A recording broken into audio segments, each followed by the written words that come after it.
Chapter 8. The Marollers. Dixie Dog sped up a steep hill. Behind him, a rabid pack of zombie-like figures were giving chase. And despite the incline, their gurgling sounds appeared to be getting increasingly closer.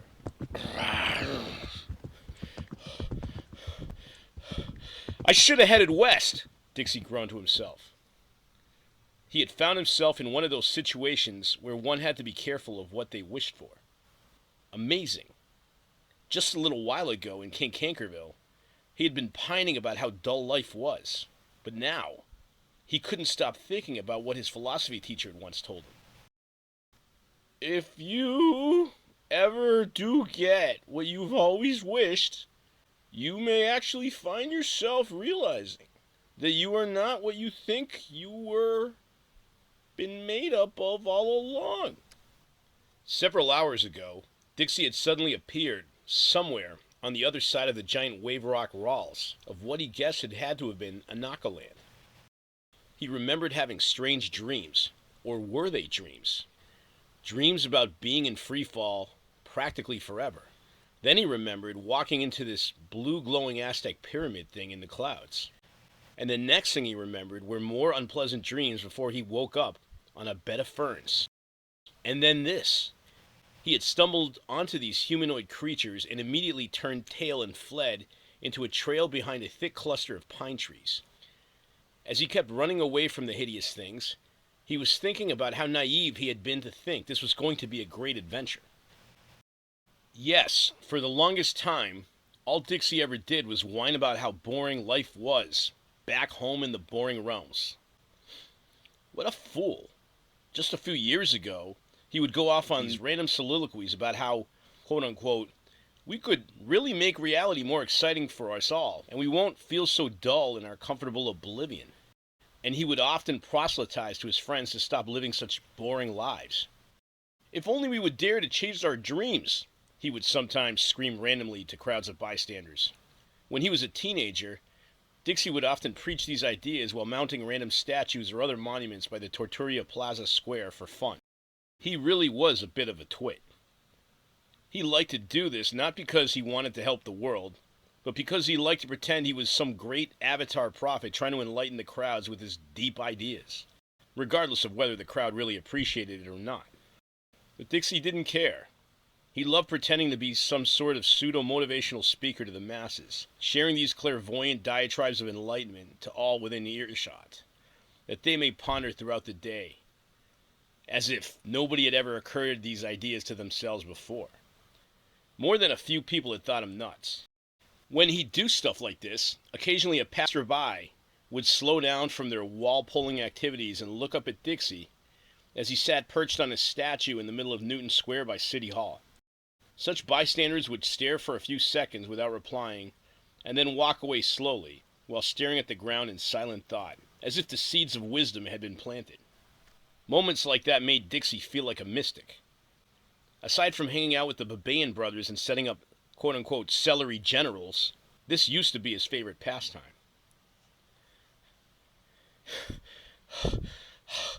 And to think I've craved high adventure all my life, he thought as he sprinted away from these chasing zombie things behind him. But he had never counted on being where he was at now. Never imagined himself one bit the adventurer. Not with that big squat nose of his, blocky build, and his gigantic goofy-looking face that trolls on the internet claimed was the size of a witch doctor's mask. Dixie just didn't feel like the proverbial action hero. And yet, here he was.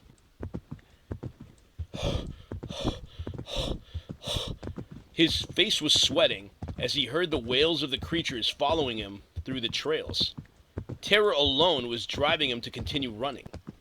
If this quest to save the world from various floodgates of portals should have been taken seriously, it appeared he was doing a piss-poor job of trying to resolve the matter. Not once did you think of the consequence of your actions, he cursed to himself. The howls were getting louder. Oh, stop it, he cried out loud. Beating yourself now isn't helping. Stay calm, Or at least try to. And shut up!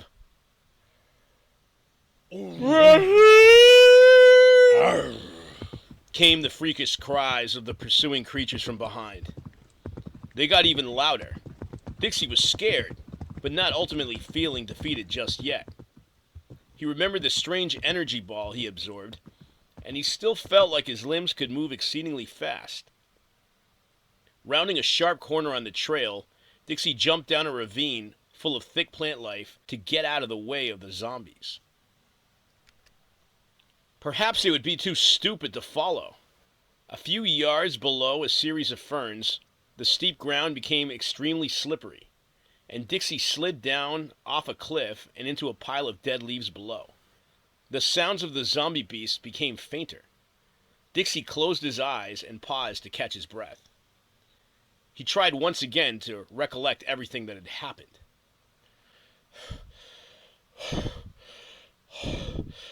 All right, once again, what the hell happened? He asked, gathering his wits. He remembered his adventure in the Great Gravity Door. For all its LSD sensations, he was pretty sure it had not been a dream. But if it wasn't, then what had happened? Might have been a limbo world, Dixie reasoned. He remembered something he read about the Great Gravity Door in esoteric myths. Damn, if only he had brought that book to read while he had gone into the bathroom. He always brought entertainment with him. What bad timing for a first. Now I'm in an alien land without a guide, he lamented. The voice statue thingy had given him clues about Anakaland. Then he remembered the notes in his wallet. That's right, he cried. The Oracle thing gave me a buttload of facts about what was going on, or I'm really screwed. Fumbling through his wallet, he found the notes with all the dictations he took while he had, quote-unquote, spoken to the statue voice. Dixie studied the notes for a while. Some of them were still intact and legible. Perhaps 20 minutes had gone by, and although everything about the portals and the end of the world and Anakaland and the Hollow Earth was starting to come back to him, he still had no definitive idea of what to do next. Dixie got up and brushed himself off. He headed towards an opening in the trees ahead and resembled something of a lost soul wandering an ancient forest. At least here in the woods, there was something that resembled another little trail. But he clearly was lost now. Where did he go wrong? As he walked, he tried to recollect the other dreams he had had before he had found himself here. Maybe there was something clairvoyant about them as well. In his first dream, he remembered he had discovered a tunnel by the outskirts of Kankankerville, which seemed to lead into a hollow earth, where everything looked like it did above ground. The sky was still blue, and the people in this hollow earth looked exactly like the citizens of his home city above the surface. Only everything was moving twice as fast, as if the fabric of reality was being hit by a fast-forward button. Then he found another tunnel that led to another hollow earth identical to the other one, except that everything increased in speed twice as fast again. This went on several more times until the world around him was moving so fast that it appeared as if turtles on the ground were practically sprinting. A word came to his mind at the end of the dream. Time dilation.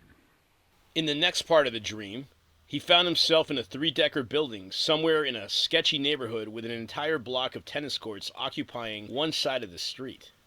In the dream, he was running a cat breeding company, and his top breeding female cat was this beautiful orange tabby cat with long blonde supermodel hair on her scalp and a jean jacket that fastened nicely to her upper cat body. As he was showing her off to a prospective customer on the porch of his building, a procession of skinny pro wrestlers with shaved heads, goatees, and black wrestling trunks paraded down the street practicing shuffle punching drills. They were holding up life-size cardboard cutouts of an ancient grappler his grandfather had been a huge fan of, former champion wrestler Bill Goldberg. The skinny wrestlers were swaying the cutouts around like banners as they hummed a mournful tune while they paraded past Dixie. He remembered then something about a street mime named Tojo Jolowowski, who was dressed like a character from the movie Clockwork Orange, and he came out of nowhere and pretended he was trapped in a box while a live marching band made their way past him. Well, that was stupid, Dixie said to himself as he fought through a nest of branches in the way of his path. Nothing profound about that last part. In retrospect, maybe they were just more of his typical stupid dreams. But what about the other dreams, he wondered to himself. The tower and the great gravity door was still not a dream, he insisted, as he cautiously followed the trail. It was too real. Dixie decided to mentally retrace every step he had taken since he had woken up. Well, why not? I need to strategize, he said to himself while he just sat there on a leaf pile. He recollected everything he could think of that had happened since he woke up here in this place, starting with waking by the ferns. Nothing significant there, except for the fact that he had woken up along the edge of the wild by the slope south of what he had thought was Mount Muhadeo, but not one area looked like the barren moonscape that was supposed to be Anakaland. Nothing around here resembled that. As he looked around, Dixie remembered first seeing an array of vast gardens with plenty of vegetation and a purple-pink twilight sky above him. It took Dixie a while to gather his wits and realize this place looked more like something out of the urban legends than what the local Weather Channel had indoctrinated him with. Well, upon finally realizing he couldn't just relax there forever, Dixie remembered following a trail that looked like the most logical path out of one of his gardens. What else could he have done? Then he remembered his next decision and closed his eyes in frustration. Instead of making sure he was going west towards the general direction of a place like Kirkertown to get supplies, Dixie unwittingly started heading east through a narrow trail that was wedged in between a thick growth of protruding vines by the edge of the garden he was standing in. Yup, that's definitely where I screwed up, he reminded himself. Well, maybe not. It seemed like a logical route at the time. Dixie had followed the trail until it burrowed through a maze of vines that were as tall as cornstalks growing all around him. He wandered uneasily through the tall vines for an hour until he reached a meadow on these highlands that gave him a view of the entire landscape around him. In the distance, he remembered how he could clearly see the large mountain of Muhadeo directly to what he thought was east of him. But after getting distracted by an ancient warship in the distant northwest that had inexplicably run aground, Dixie decided to follow a series of flat fields he found between some barren rolling hills along the western edge of the mountain. Don't be so hard on yourself, Dixie comforted himself. Except for those zombies, it really was a nice trail. Besides, you wouldn't have ever stumbled onto that tower and the food supplies. The tower! He had followed the greenway of tall grass for 2 hours until it discontinued at a dead end encircled by hills all around it. Having no other option, Dixie had started climbing the foremost hill directly in front of him, lamenting the fact that he had to do it and that his cardio was pretty bad as well. It was on that hill, however, where he first encountered the same performance-enhancing, quote-unquote, popcorn bags full of berries, unbeknownst to him, that Chili Sue had later discovered. He was just as reckless as her. Putting a whole pile of them into his mouth, Dixie found his energy levels going up, as if he had drunk fire cider and had taken a shot of PCP at the same time. Luckily for him, this stuff wasn't deadly in the long run, as he eventually found out. It was good that he found these edibles, though. The fool had not brought anything with him on this journey. Once he had reached the top of the hill, Dixie had been treated to a commanding view of the vast region up ahead to the north, and it didn't look easy to hike through. But that's when he saw it. Across a dark forest with scattered meadows and a few hills in between, and beyond a gigantic valley further ahead, Dixie saw a strangely shaped golden tower in the far horizon. It was tiny and barely visible, perhaps 60 miles away, perhaps further. But he was on a very high hill. It was most peculiar in design. He wasn't sure, but silhouetted against the artificial dusk skylight behind it, the tower almost looked like a shark fin. Right after he had descended towards the nearest meadow was when he had slammed into them. Those vicious, nasty-looking creatures. They had been grazing near the far edge of the meadow by some bushes. Neither of them had noticed each other. That was, until Dixie let out a loud yelp and then a fart and ran. And soon they gave chase.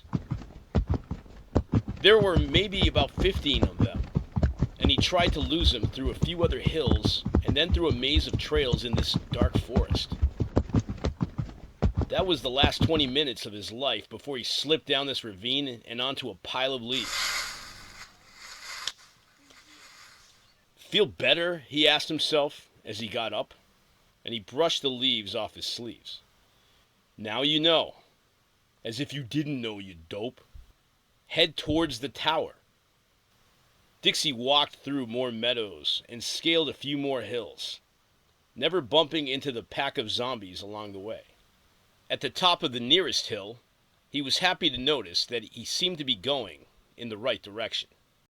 The tower was far away, but at least just a little bit closer than before. Suddenly, on top of a high meadow, Dixie saw the strangest thing. A flock of shapes that legit looked like long tree trunks flapping their branches like wings as they flew over him. They were high enough in the sky to not pose any danger, but nevertheless, Dixie slammed himself face first to the ground in fear. When he looked up again, they were gone. Dixie studied the shape of the tower again. It had been clearly built by some sort of intelligent life. And if there was anybody in this place, they were likely to dwell over there. Without any further consideration for calculating more food supplies, warm clothes, or even a trail to backtrack so he wouldn't get lost, he pulled a Don Quixote and ran aimlessly through the dark wood in the direction of the tower. It was here in these woods that Dixie met his next official misadventure in this bewildering twilight world of Anakaland. Hell, even esoteric myths painted it pretty like this. So then what's up with the mountain anyways? Dixie reasoned. If I really need to head home, I'll just go towards that direction, just like the note says. It was a good thing he had written this stuff down, or at least whatever he had kept, and it hadn't been smeared in his butt pocket. It did make him, though, feel much more secure than nothing. But then, as he strolled underneath a section of reddish-brown fir trees, he smacked right into another pack of those undead creatures that were chasing him before. They had appeared from out of nowhere while he stared at his shuffling feet and was counting his footsteps for something to do. At first, they were just as stunned by him as he of them, and so he momentarily got a closer look at them. They may not have been technically zombies, but they sure resembled them. They were like leprous, furry, primitive cousins of his own species. There were 5 of them in front of him, and they looked mean enough. And with their dark purple-blue skin and glowing green-blue eyes, they were the last thing Dixie was hoping he'd bump into around here. He prayed they were not the so-called zombies the tales spoke of that would surround their prey and recite the Pledge of Allegiance, or some other ancient soliloquy in their horrible guttural language and drive their victims mad with insanity. Until they fall over in exhaustion and turn into a sleepwalker, or they do it themselves, Dixie thought with a panic. Once again, he bolted like a horse that had just been kicked by a size 15 heel. Luckily, thanks to the combination of the gummy fruit stuff and his newly found ability of grand velocity he had acquired from absorbing that energy ball, he was able to get an exquisitely good head start on them. But unfortunately, as he ran out of the woods, he ran into another crowd of them about a half a mile away. They were sitting in a meadow, grazing by some dandelions and picking dirt off each other like a pack of silverback gorillas when they saw Dixie. Sprinting out of the trees, he came. And as soon as they spotted him, they let out a loud collective wail and gave chase. Dixie never stopped to look back. Like one of those terrible zombie movies where victims are running for their lives on the streets of a city taken over by a plague. Dixie's silhouette could be seen against the unending twilight sky as he sprinted to the top of a hill, followed by this motley crew close behind. The adrenaline was kicking in, and Dixie was wondering how much longer he could go on like this when his brain started to think of ways to outwit them. He tried to contemplate what his older brother Dunny told him to do if he ever got chased by zombies. Dixie Dog was a big fan of horror movies, and consequently, it gave him a useless arsenal of knowledge for what to do if any number of fictitious outbreaks, alien invasions, or rampages were to ever occur in society. But it was through this useless collection of survival facts that Dixie learned from an early age to A. Make sure the Dog family invested in a large Jeep with high suspension so that the vehicle could plow over hordes of the infected, undead, or just plain mutated forms of human beings if they ever found themselves in a city square while retreating from such an apocalypse. B. Always keep a shotgun in the trunk of the vehicle and at least a month's supply of canned food, although trying to keep this rule intact got the Dog brothers in trouble a lot of times. C. Make note that if you're trying to fight any monsters, don't ever let yourself get cornered or trapped in a building without a secret exit. D. If you ever fight a ghost, note that shadowboxing doesn't actually accomplish anything. But take care because they reportedly can still hurl chairs or other projectiles right at you. These were certainly useful survival tips to consider, but in this case, it all seemed pretty irrelevant. Why didn't he ever learn any real useful survival tips, or taken classes in martial arts instead of always educating himself through comic books? He tried to think of any other tips his older brother might have passed on to him. All that came to him was a flashback when Dunny tried to unsuccessfully start a website he figured would go viral sooner or later. www.zombieapocalypsebuddysystemhelp.com. It never took off the way he had hoped. I wonder if you can go to jail for friendly fire during a zombie apocalypse if you accidentally shoot a human being that just happens to be ugly, he wondered, as he leaped through a thicket of rhododendron bushes. He could hear the wails getting further away, but it seemed that yet another pack had heard the wailing and was now joining in the pursuit. New wails could be heard in the woods to his left.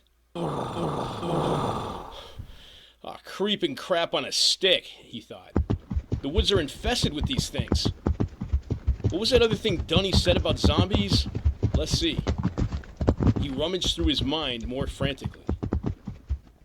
Pick a meeting place to regroup in case zombies invade? No good. Identify emergency contacts? Great, but no good. Dixie's heart was racing.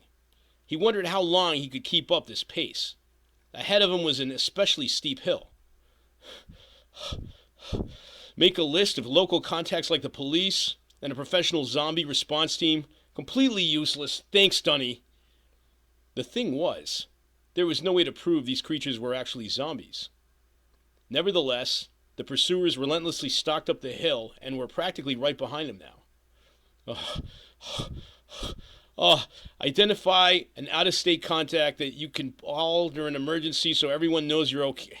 Plan your evacuation route. His brain was busting for an idea. Isolate and quarantine these bastards. That's it! Dixie would have completely gassed out by now had it not been for the adrenaline from the gummies. Still, he would have given in to despair if he had not stumbled onto a giant field ahead of him that had cratered pits throughout the field. It was as if the place had just gotten bombed. It was almost too good to be true. If he could just lure them straight into a pit while summoning up enough strength to leap over it, perhaps he could get a pile of these monstrosities to fall into the gorges. He didn't understand the mathematical calculations needed to successfully reckon leaping over one of these pits, but he was running out of options.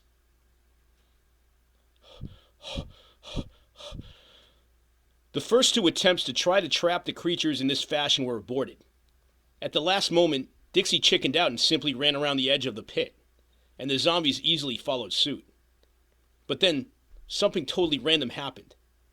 Ahead of him, about 50 feet away, was a giant net on the ground covering about an acre of field.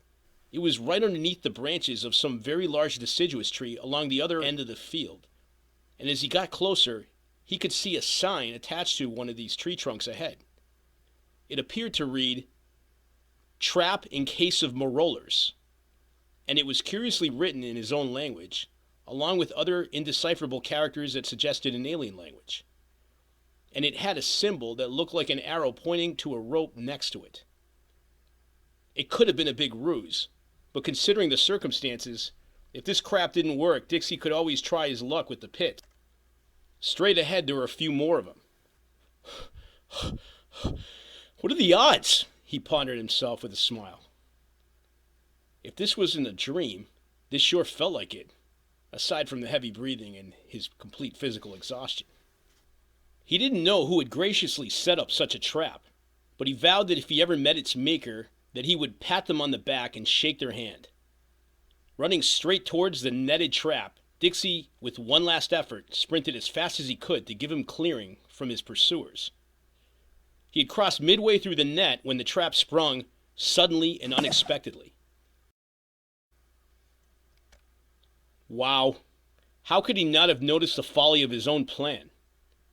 A rush of coarse laughter resonated from the rapid pursuers behind him, as if they were in on the joke and were just waiting for this moment to arrive. Perhaps zombies were way more resourceful than anybody had given them credit for. But instead of pulling down the baited net and mauling the hell out of Dixie before eating him, they just ran past right below like a pack of runners and continued to laugh at his expense. Dixie was crushed, being humiliated and outwitted by a trap in the middle of nowhere was embarrassing enough. But being mocked for your stupidity by zombies who are supposed to be hundreds of times dumber than you was truly mortifying. But at least he was alive, though he was too wretched to appreciate that right now. Dixie instinctively reached for his magical caratless phone thingy, hoping the mysterious speaker might conveniently reach out to him right then and there. Nothing. After staring at it blankly and at the trees in front of him, Dixie took a deep breath and realized he better do something quick. 10 minutes went by, and soon the zombies came back. But they got bored and simply left him in the trap. Apparently, after a few pathetic jumps, they made no further effort to get him down and soon left him to his own humiliation. This was all too weird and unexpected. Were they just sadistic and playing mind games with him? After 15 minutes of waiting for something, Dixie's mind started relaxing a bit again. He wondered what it must be like to be one of these creatures. Would I rather look like a zombie but be able to retain my cognitive motor skills? Or would I rather just look beautiful and be like a zombie? Thoughts like this came to his mind. But after shaking off the cobwebs of humiliation, he started reasoning better. Well, if those mutants didn't set this trap up, then somebody else should be here lurking nearby, he figured. That's probably bad. But either way, perhaps if I swing this thing a bit.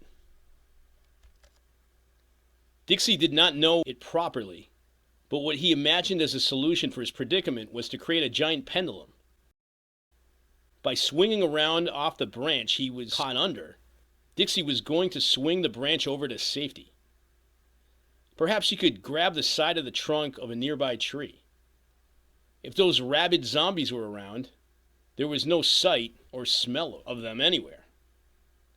Dixie caused the trap to swing by simply rocking his arms as far back as he could and then rock them hard in the other direction to create a bit of angular momentum.